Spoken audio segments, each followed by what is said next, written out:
Visit us for thought-provoking and insightful market opinions in text, audio, and video at howestreet.com. HOWESTREET.com. Welcome to goldradio.fm, the online radio source for market opinions. Here is Tom Jeffries. Founder of the Trends Research Institute back in 1980, our guest Gerald Celente is a pioneer trend strategist. Put those in capitals, pal. He's author of the national bestseller Trends 2000 and Trend Tracking that was published by Warner Books. I'll tell you about another charming book that Gerald's written in just a couple of minutes. Gerald and his team published the Quarterly Trends Journal, available for subscription at trendsresearch.com. Gerald, good to have you back on Howe Street. Oh, thanks for having me. First off, my sincere best to you and your fellow Americans on the anniversary of 9/11. A very sad day, sir. Well, it's something actually that we had forecast. You could Google up my name, Celente, Celente, in USA Today, December 14th, 2000.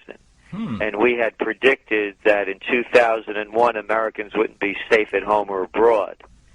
And so we saw this coming in some form or another. Of course, we didn't know the way it would happen, but we knew it would happen. Well, that's one of the trends that you called. I missed. You've called so many, right, Mr. C. Could we, in broadest terms, start out by this? Could we define America as an empire? Well, you could, because we have military bases all over the world, and we're involved in 2 foreign wars, and the United States' influence is far and wide. But actually, America is an empire in decline. The financial crisis is only part of it. And when you look at, for example, any OECD data, Organization of Economic Cooperation and Development data, America no longer wins places or shows in the areas of education, quality of life, healthcare, etc., where it was once number one and the envy of the world. So it is an empire, and it's an empire in collapse following the course of empires past. And you don't have to go back to the Romans. All you have to do is go back to their cousins, the English. Remember, the empire never set on the sun never set on the English Empire. Right. And America's following the same course of foreign entanglements, imperial overreach. At a time, of course, the military budget is now 4% larger than it was last year.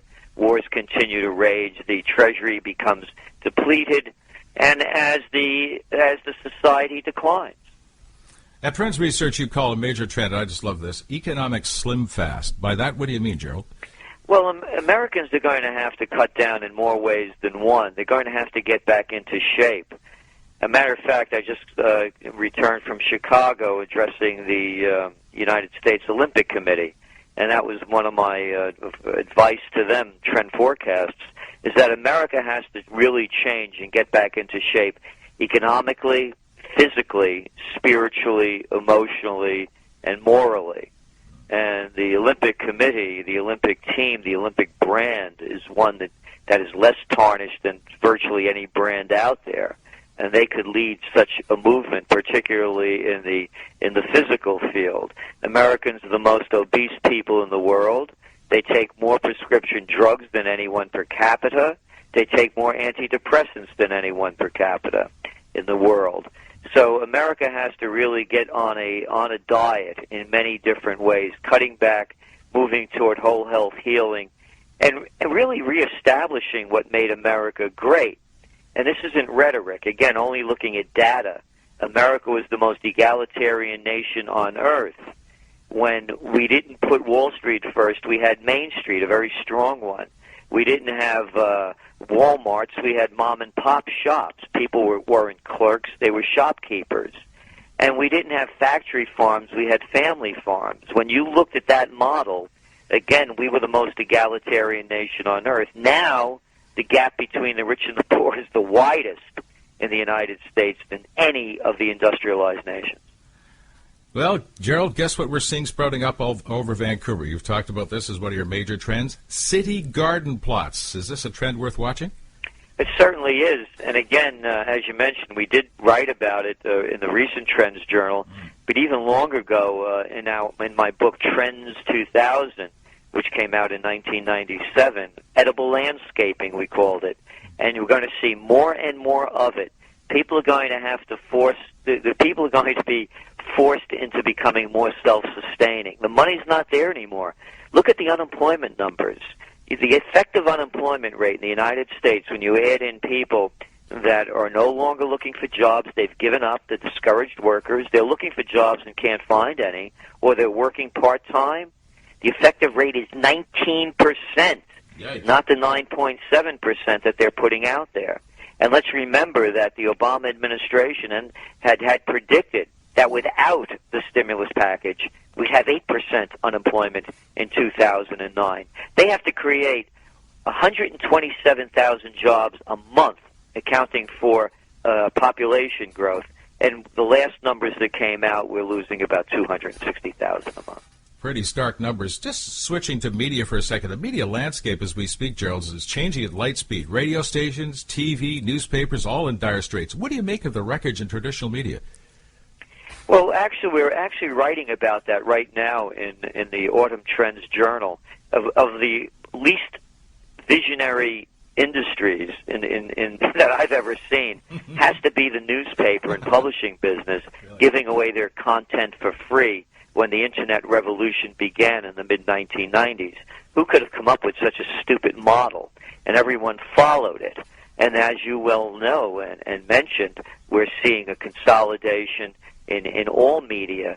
And it also happened because of the major buyouts and leveraged buyouts that and mergers and acquisitions that happened, where major companies took up too much of they gobbled up too much. They became too greedy. Programming became homogeneous, and it lacked creativity. So it was a very predictable trend, and it's only going to get worse as the Internet continues to take more and more business from the mainstream. Our guest is Gerald Celente. If you haven't met Mr. Celente and team, it's trendsresearch.com. I'm surprised you haven't seen Mr. Celente on TV recently. Lucky for us, he's on just about every night. Thank God. The war on drugs. How goes the battle, do you think, Mr. C?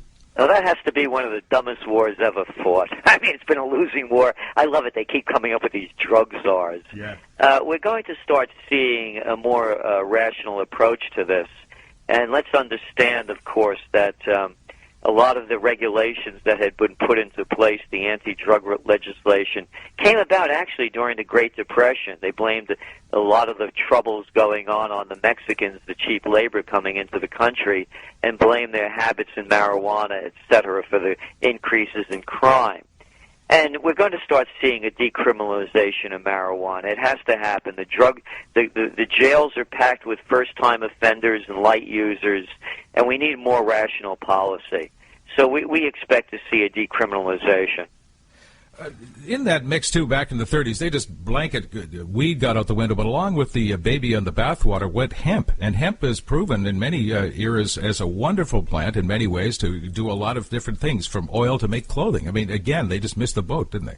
Well, it's the hypocrisy of the, it's the same people like these guys. What was his name? And the governor of South Carolina, Stanford.